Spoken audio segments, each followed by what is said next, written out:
Hello, hello, hello.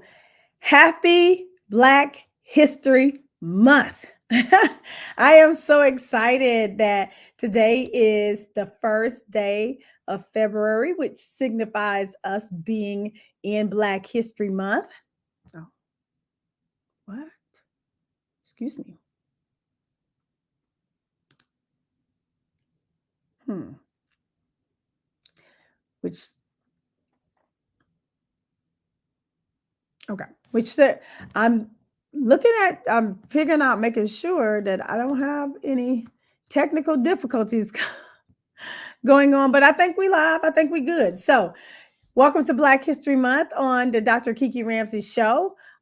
We are so excited to be with you today.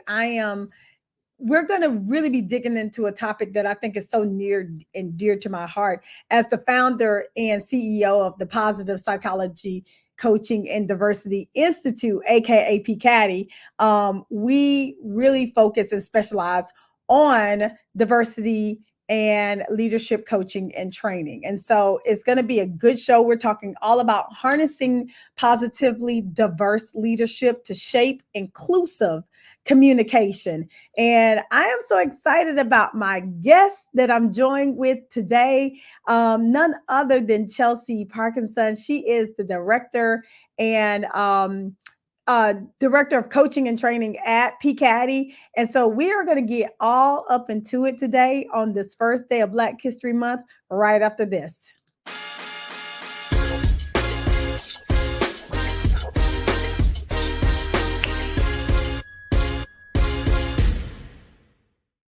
Chelsey. Welcome, my friend. I feel like we basically almost see each other every day. That or either talking to each other every day, because you are the director of coaching and training at PCADI. And so I'm excited.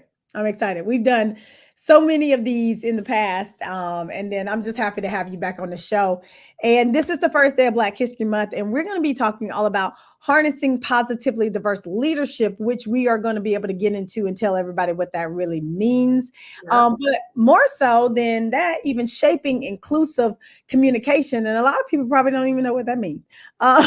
So we're going to get into that. But I first want you to give a little intro to yourself. I mean, you're such an amazing person.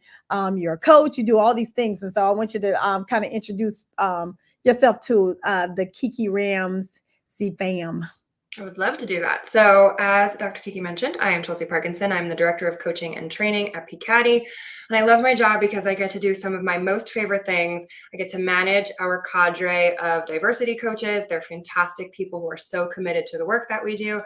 And the other part of my job is to build all of our programming, which involves staying up to date and researching diversity, equity, and inclusion and leadership, and ensuring that we are merging the most prominent and integral portions of diverse human behavior into organizations and their leadership. So I love what we do at PCADI, and I wouldn't be anywhere else. Yay! I'm so excited. I'm so excited. So tell everybody what your superpower is. So my superpower, I kind of vacillate between two, but I think my absolute favorite is love of learning.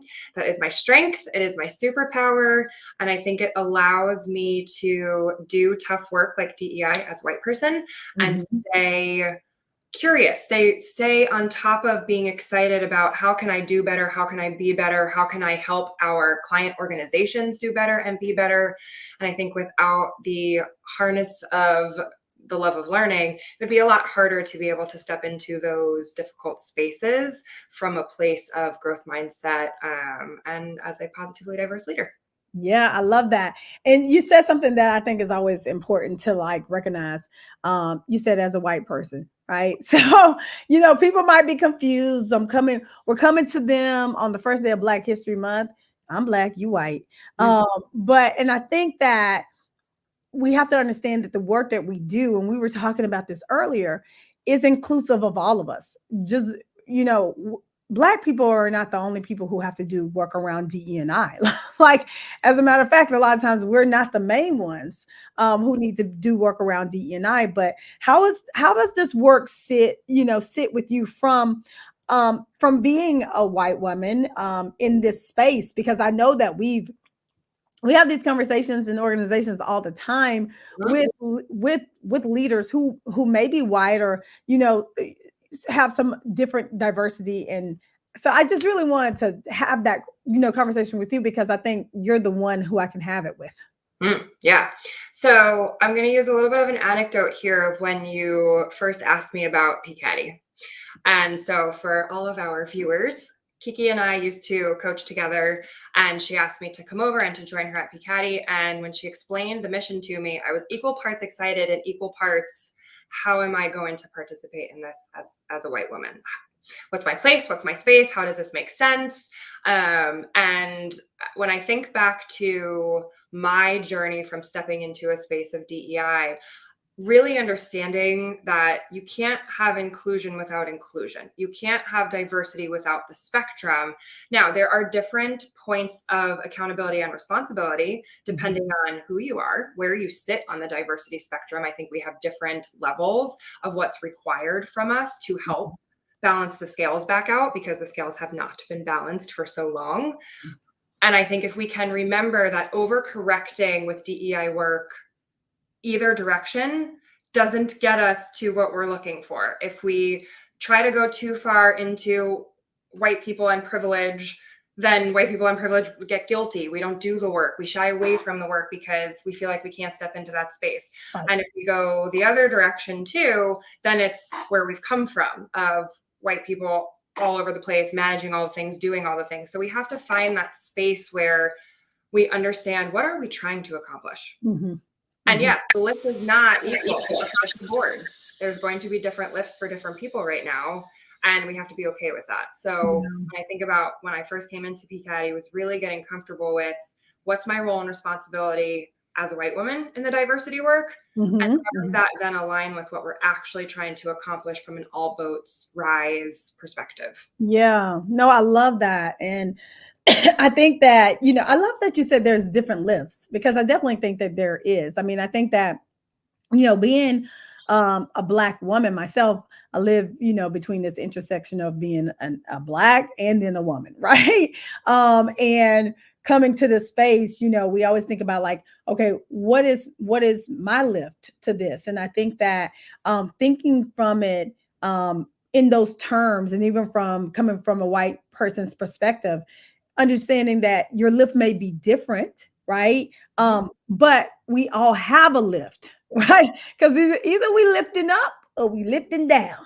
And Mhm. we see both in organizations, across the US and beyond as well, when it comes to this work that we're doing. And so I appreciate your perspective on that, because I really think that we are in this together, and none of us will ever be able to fix. And I don't, like, I hate the word fix DEI, because, DEI is not a destination, right? It's a process, it's a way of life, right? Mhm. I wake up black every single day.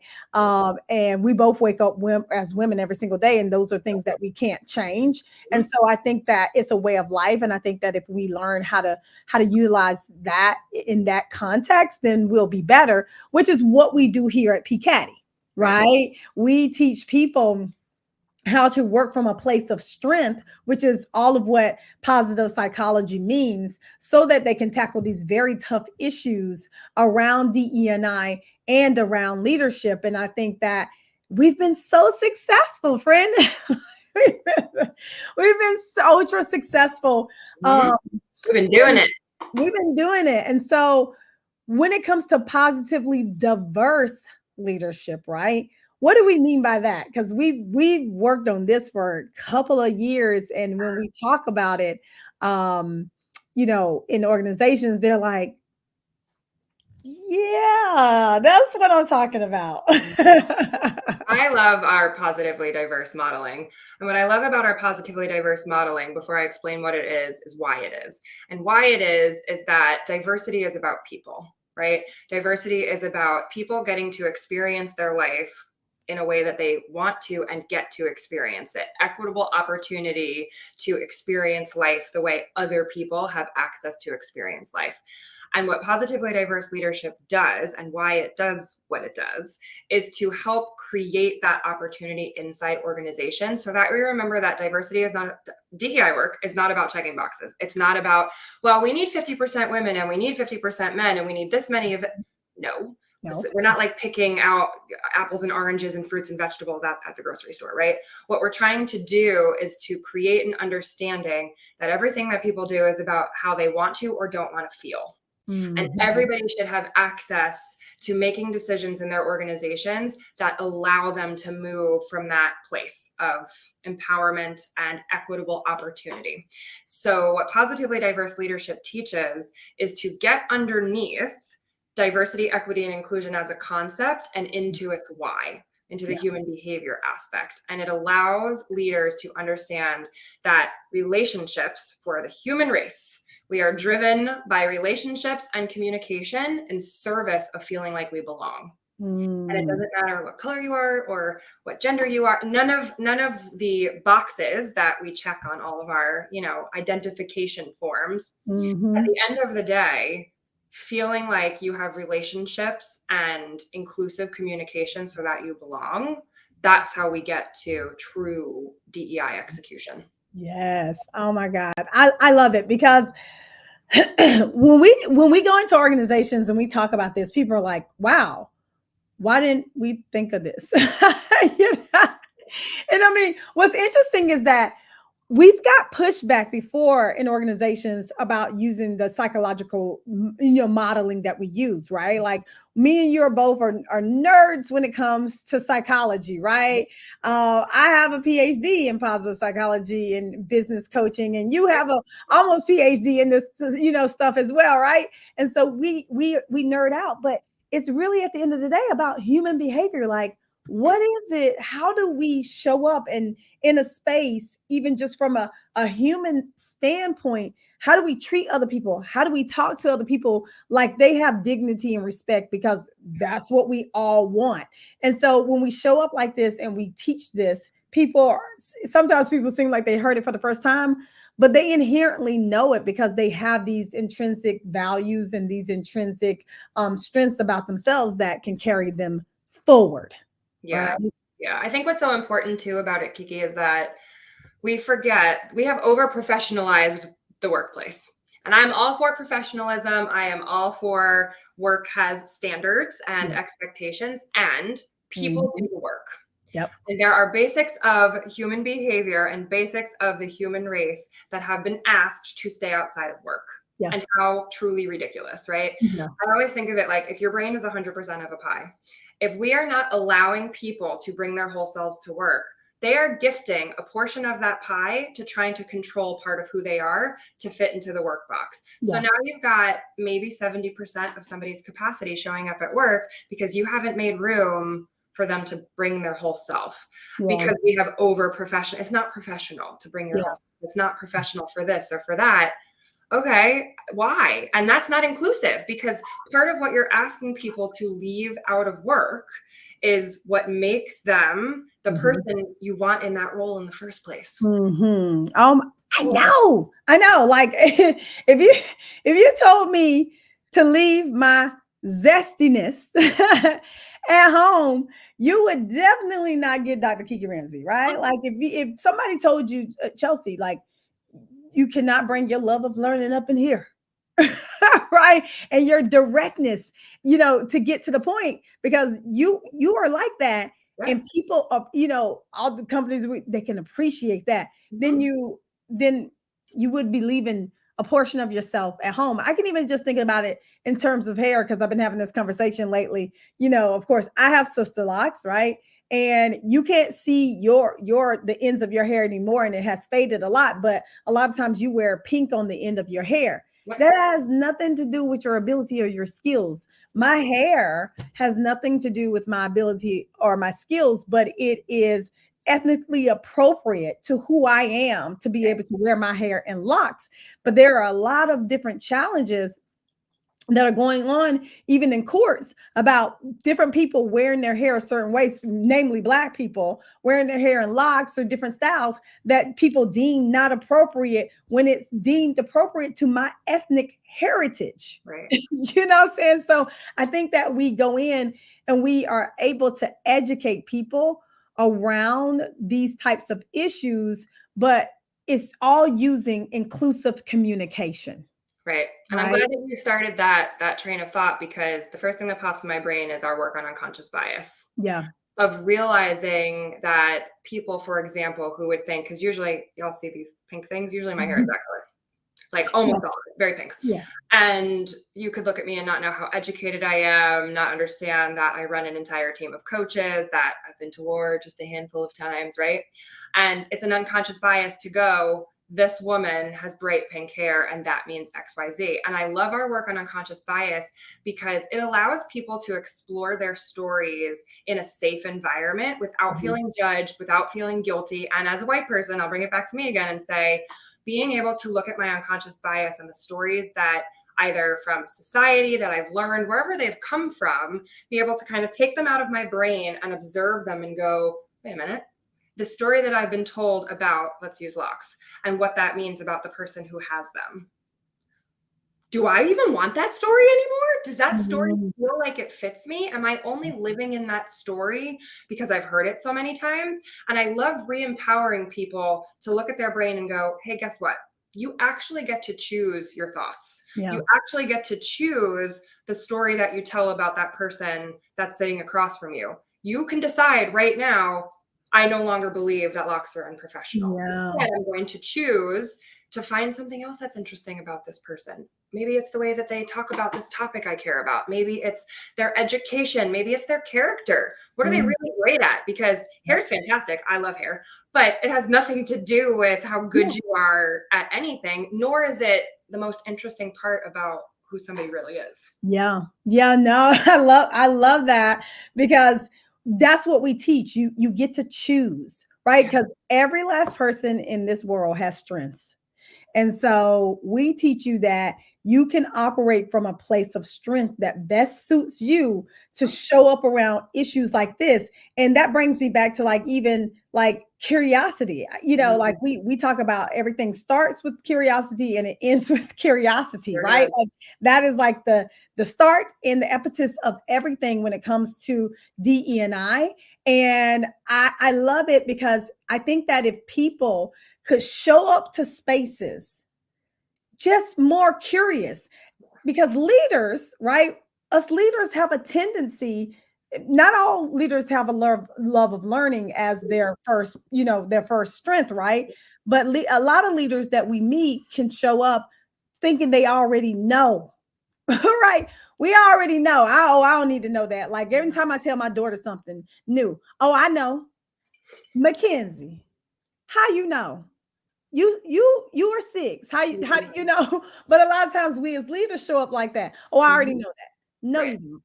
No, you Right. don't. 'Cause take a step back and be okay to kind of humble yourself and be curious to Yeah. learn something different. Yeah, curiosity, I think people don't feel safe to use it so often. And I love that we create a space to have curious based conversations so that we understand curiosity is not you aren't smart enough because you have to ask this question, you're not good enough. I really want to break those things apart, because what curiosity allows you to do is to say, it's about the other person. It has nothing to do with my capacity and my capability. I want to be better. And the only way to do that is to say, hey, I need to know more about this, or I need to be curious about my own brain, about my own stories. And I think if we could help more organizations understand that the safety to be curious is what catapults you into the Mm, future, because you cannot growth mindset cannot happen right. without curiosity. You will stay fixed and you will stay in place. Yeah. And I think the compartmentalization of these skills needs to stop. Being Yeah. curious with your brainstorming about your projects is great, but why are we not also then bringing that curiosity to our person on person interactions? Why are we compartmentalizing these things that if we put them all together, your organization, I mean, the growth would be endless. Organizations are ran by people. Organizations run because of people. Right. If you do not have and cannot develop those interpersonal skills Yep. that is necessary to really do your job, because you have to have those skills to do your job the best way Mhm. possible. And if you don't have those, is what we see a lot. It is that's when a lot of problems kind of come into play, and a lot of people don't necessarily use that curiosity to their benefit. Hey Trish, thanks for joining us live on the Dr. Kiki Ramsey show. And so when we talk about positively diverse, our positively diverse method, we are talking about, hey, let's use a strengths-based approach to Mhm. become more aware about diversity, equity, and inclusion and leadership. That's what we're talking about, right? Like we're saying, let's use a strengths-based approach. And in that strengths-based approach, there are a lot of different approaches that we use. And then as we're talking about inclusive leadership or inclusive communication, um, we're talking about being able to have the language Mhm. that will allow you to talk to anybody in the organization, right? And there's a lot of issues going on in organizations where people feel like they cannot express themselves Yeah. around really tough issues that pertain to DEI. And then we see it a lot, Yes. and a lot of times we see it from a lot of two different ways. From maybe a diverse person who don't know how to tell non-diverse people, in the sense of white people, how they feel about something Yep. that has been either said, done, or whatever, right? Like something may be going on in an organization. And then we see it on the flip side from potentially white people who don't know how to say what they want to say in diverse, settings, or even around just a group of people that may have diverse individuals in it. So Yep. we see it from both sides when it comes to like having these inclusive conversations. How do we as an organization overcome that, because we deal with it every day? Yeah. I think we have a couple of layers to that. Psychological safety is so important in making organizations. We have to create a learning ground. Now, I don't love the sports balls, but I will use football as an example here, where you run plays and you practice so that when you're on the field and you are actually up against what you need, what you're up against, your opponent, right? The other Yep. team, you can run that play. And so creating safe spaces for practice, for people to get Mhm. it wrong, for people to get it right, for people to ask questions. Part.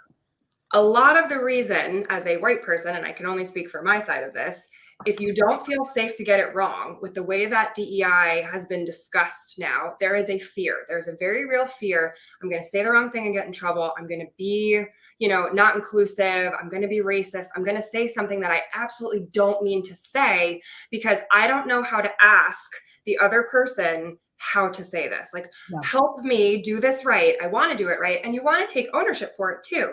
Because what you don't want is to dump all of your whiteness and white privilege on somebody else and say, I don't know how to do this. You need to tell me. So Mm. having the training ground, the practice ground to say, I do want to learn. I am trying to learn. Here's what I'm doing already. Can you help me make it better? And Mhm. organizations just don't have that practice in place Yeah. because I will admit people should be further along than they are for sure, but they Yeah. aren't. And so we have to be able to go to an organization and say, regardless of whether or not you should be better than you are, this is where you are. How Mm. do we create an environment where we know we want to be there and we're over here? We need to give people the ability to Yeah. practice. They need to fumble. They need to have somebody else help them get back up and look back at the play and say, hey, when you said this, here's how it landed. Let's talk about how we could have done it differently. Let me tell Mhm. you how it made me feel when you said this. So you can decide, what do you want to do with Yeah. that knowledge? People don't have conversations like that. Oh my God, no. I mean, I mean, we we'll work with the organization for months, even 6 months to a year, and we may just be getting to the place where leaders are feeling comfortable enough to have real, honest conversations without feeling like the ramifications of, oh, I'm going to say the wrong thing, or I'm going to be in trouble, or I'm going to lose my job, or whatnot. And then, I mean, we see this landscape. We operate in a very, I don't even know the word for it, a very diverse landscape when it comes to diversity, equity, and inclusion. Because there are some states where if you say the DEI, it's like you're saying a curse word, which is, you know, oh, okay. Oh, okay. Right. And so, but at the end of the day, I think that people think um when it comes to DNI, like the whole goal is to make you feel, like make you feel bad, make you whatever. I want to fix the problem. I want to change the trajectory of our relationships Right. in this world, right? Like I want to change the face of leadership. We'll go in organizations and there be no people of color, no You gender women. diversity, right? Like there be none of that, and that is a lot of the companies that we work with and that we even see. How can we change that? It's not about coming in and making you feel bad about like what you've done. No, we're more concerned about changing where we go from here. We Mm-hmm. understand that we have some problems, right? But at PCADI, we think it comes down to communication, right? Teaching, and relationships, Yep. treating each other with dignity and respect. It's as simple as that. I mean, and I know that's not always simple, right? Like, because that's why we have a job, right? Mhm. But we feel like as simple as that, if we can go in organizations and teach you how to have real, true relationships with everybody, Yeah. and create that psychological safety amongst teams so that I can come to you and be like, Chelsey, girl, what did you say? Right? Like, what did you say? And it be okay with you because guess what? You want to learn and you have that curiosity, and I'm not coming to you out of harm or malice or anything like that. I think that in our organization nowadays, we think that every time somebody says something to us, we don't know how to take feedback, whether it's Mm, black, white, or whatever, right? Like nobody we knows. don't know how to take feedback. We feel like it's always an attack upon us as a person. Yep. And I think that's what we have to get away from. Yeah. And I think that's what makes our approach so unique is we don't do deficit modeling. And again, not because we're avoiding what's wrong, but because deficit modeling, why do we need to feel worse about what we already feel bad about? Then we got to dig ourselves out of the hole to climb the mountain. That seems Exactly. very unhelpful. So what I love about our modeling is it's a beautiful balance of accountability and responsibility and ownership. And from a curious standpoint of what can I learn about how I was before and where the congruencies and incongruencies are with where I want to be. How do I forgive myself for how I was behaving before without letting myself off the hook? Accountability and ownership scare the crap out of people. But It that's does. because it has often been from a deficit model of Yeah. mistakes, Yeah. of all of the things that are wrong with you because you didn't know what you didn't know and you operated from that knowledge. How unfair, how ridiculously unfair. Yep. When we can get back to, listen, you have some things to learn. We all do because we're human. And let's talk about what you're already doing well that you can use to boost these other things. And Yeah. I think that's just such a different approach. I mean, I've been to every leadership training under the sun in my previous career. I've been to them all. And I always left them feeling like, cool, now I know what I've been doing wrong. Thanks. Yeah. But I never felt like I had an authentic and Mhm. an empowered way to do anything with it. And I love that we don't do that. I love that we come in and we look at a team and say, yeah, we're going to be real and honest about what we're struggling with. And we're going to forgive past selves for bad behaviors. We're going to agree to forgive each other for Yes. bad behaviors because we're going to come together to say this goal of an organization that has a sense of belonging, an organization that knows how to communicate before things get to where they are, an organization that builds empowered agreements for how do you give someone feedback if they've said the wrong thing? How do you, right? All of the hows, they really create an empowered Yeah. landscape for inclusive communication because safety changes the game. Oh my God, it so does. It really, really does. Thank you, Christina, for joining us live. We're very glad that you're loving this conversation. Um, you know, you said such a mouthful there, and I absolutely love it because we use a coaching model, right? Like we use a coaching model, and coaching model is not deficit model, right? Like I think maybe a lot of people think that it may and some of the roots of coaching started off as deficit modeling, course correction. Like people are going to send a leader to, you better go get coaching or you're going to lose your job, right? Right. And it has since evolved a lot during these days, and so we use a coaching training model Yep. with everything that we do, and it's an empowering model. It's a model that allows people to be able to show up and be like, okay, I don't have all the answers, but I do want the answers. And can you help me? And Right. that's what the coachee relationship really looks like. And so, the work that we do is empowering. People walk away from our sessions and feeling empowered, like they have the tools and the next steps. And so there is always accountability. Like Yep. there's not a session that we don't do that people don't walk away with an action step to do, because you know how do you create behavior change? You take action, right? Yeah. Like it's the only way you can create real behavior change. Right. But we don't just say take action. We teach you your thoughts, right? And how they will directly affect how you feel, which directly affects your behavior. So we're teaching you a positively diverse psychological model so that you can show up the way that you want to show up, so that when you leave a session, you can be like, oh, I know what to do next, versus that was really great. Now Right. what do I do? Yeah. I think what we empower people to do too is how be in relationship with their discomfort instead Mm, of running from it, and noticing, like really understanding that discomfort is okay. And you're doing it right if you're uncomfortable. I always think about the gym because the gym is partially my life here. So, but like when you first start working out, you're sore. There's discomfort. It sucks to lift things. The heavier you go, the harder it gets, but you're doing it in service of. yeah. And I think that's one of my favorite things that we teach is the connection between why are you being uncomfortable? Like, why are we getting into this uncomfortable position? And really tethering it to what it's in service of, but not what I tell you it's in service of, what you tell you it's in service of.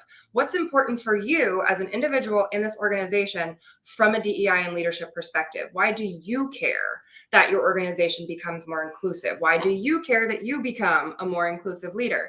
And that changes everything, because everybody's reasoning for doing things, why I work out versus why somebody else works out, might not be the same reason. We're both working out.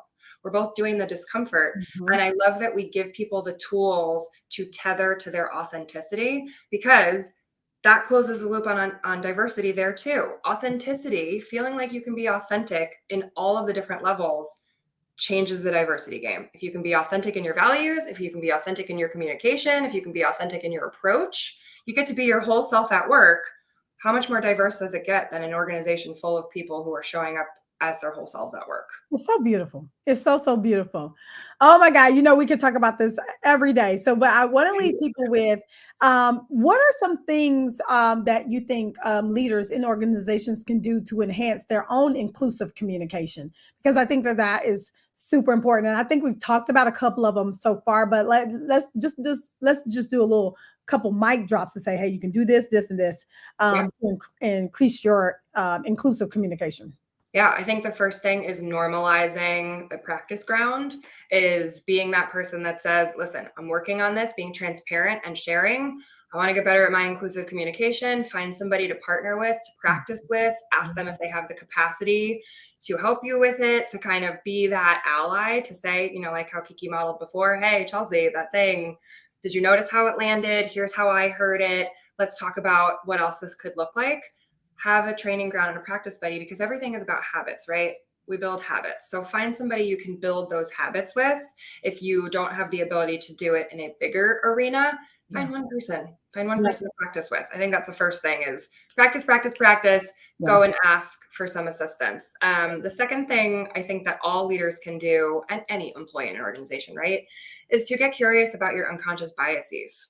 Start noticing things that you've decided are a fact that perhaps might not be. Ask yourself what else could be true here. If you notice that you're saying that pink hair is unprofessional at work, or locks are unprofessional at work, that's a place to press your internal pause button and go, does that have to be true? Is there something else that I could choose to focus on here? So always be questioning your evidence and your facts, because I always say there's only a handful of things in the world that are truly true. Colors and numbers, and we made those things up too. So honestly, get in a comfortable and curious relationship with your thoughts to examine your unconscious biases, because I want to empower everybody to choose. You get to choose. So choose thoughts that empower you to be the leader that you want to be. Oh Lord, you just ended the show. Because I always say we get to choose our own happiness, which is so very true as well. Um, which is so true. So I just want to thank you, Chelsey, for being on the show today. It's always amazing. And I am so lucky and blessed that I get to work with somebody like yourself. I mean, we are partners in crime. And so I really appreciate you. I love you from the bottom of my heart. And just thank you, friend. Thank you for having me. I could talk about this all day. Absolutely. So, all right, y'all. Y'all heard it here. You get to choose how you show up around inclusive communication. And so, listen, go out there, do what you know how to do, right? Virginia, thank you so much for joining us live on our Dr. Kiki Ramsey show. And if you are a woman who is looking for a supportive community and you want coaching like this on a regular basis, join us at Happy Women Lead. And so you can go to kikiramsey.com to be able to do that. Other than that, I love y'all. Peace.